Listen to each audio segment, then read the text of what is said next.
Hi, this is Dr. Felicia LaBoy, lead pastor and life coach at the historic First United Methodist Church in downtown Elgin, Illinois, with another motivational moment from the Bible. These motivational moments are designed to help you take what you learn in Sunday school, what you learn in church, what you may discover on your own, and to teach you how to take those biblical concepts and apply them to your everyday life. This week, I want to focus on the concept of living for tomorrow. Living for tomorrow. Now, some people have heard of living for the weekend, right? You know those folks that work hard during the week, and really all they want to do is just take their money and have a good time. And if they blow it all over the weekend, then so be it, because they'll be back to work on Monday, preparing their money for the next weekend, right? And they really have nothing to show except that they had a great time weekend to weekend and weekend. And while I know that many life coaches may talk about you can't really live for the future, you can only handle what happens today, I want to challenge that. And I want to give a good example about how the church challenges that all the time. Usually in October and in November, many churches hold what we call a stewardship campaign. During this time, we ask people to remember what they have promised God in their baptismal vows.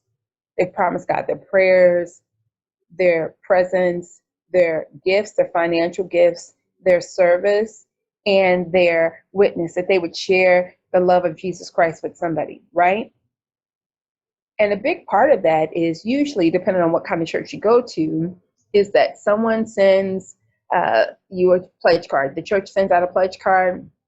You send it back with how much money you think you're going to be able to give to the next year's work.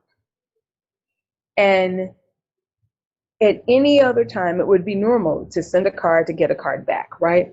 But this is COVID-19. And many folks have got to be wondering, why in the world do I need to send in a pledge card for next year? The church isn't up and running the way it used to be. We're not even fully in our buildings yet. And I'm at home just doing worship online. Why in the world should I send in a pledge card? Well, I want to give a reason. Actually, I want to give a few. First of all, you have to understand that stewardship has nothing to do about the needs of the church. It has everything to do about God. One is that everything that we've been giving, our time, our bodies, our families, ourselves, our money, all of that, even us, belongs to God. And we've been called to be a steward, to be a good steward, and to use our resources the way that God would have us to use them. The second reason why we do that is because we are not just stuck looking at how the church serves us for today, but we are looking towards tomorrow. We are looking towards the future, and we are saying with our gifts and our offerings, with our pledges, that we intend for the ministry in which we have been brought up in, which has blessed us. We are looking at all of that to be present 10, 20, 15, 100 years down the road because of our faithfulness. And so we give of ourselves now as a pledge to say that we believe that there's going to be a need for this ministry in the future.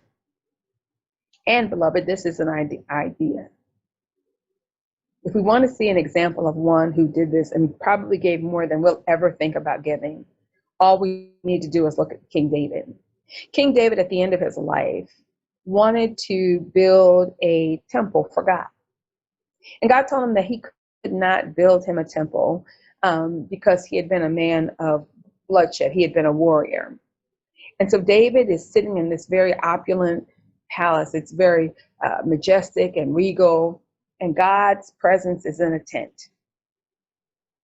And God tells him, I will build you a house. I'll build a dynasty out of your family, but it'll be your son Solomon that will build me a temple.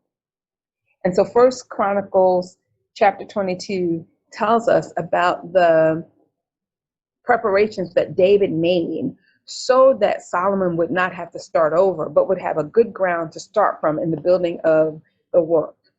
And in 1 Chronicles chapter 29, verses 1 and 2, David makes really clear about why he has left Solomon with business plans for how to build the temple. He's left them with, some people estimate, about $400 million worth of gold and wood and silver. He's left Solomon with the Psalms. He's left Solomon with all of these things so that Solomon doesn't have to start over, but that Solomon can really build a temple for God. In fact, David says in First Chronicles chapter 29 that he understands that what Solomon is trying to do, what he's been tasked with doing, is building a place for God to be housed, for building a place for folks to come in to worship God, and that all of what David has given is not so that David can be glorified. It's not so that Solomon can be glorified. It is given in proportion to the amount that God has blessed David with. David is trying to live for tomorrow. Beloved, every time you and I give, every time we make an investment of our time, our talent, and our time, our talent, and our treasure, what we're saying is that we believe that our church will outlast us, that our church will move beyond our time and be present in the future in the same manner that our parents and grandparents and great-grandparents made our places of worship ready for us. So, beloved, when you get that little card, don't think of it as the church begging for money. We're not. We're inviting you to make an investment, to live for tomorrow, and to help make sure that God's temple, a place to have God's worship,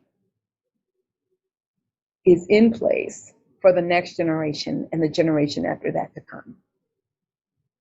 Beloved, this is Dr. Felicia LaBoy, with lead pastor and life coach at the historic First United Methodist Church, with another motivational moment from the Bible. Thank you and God bless.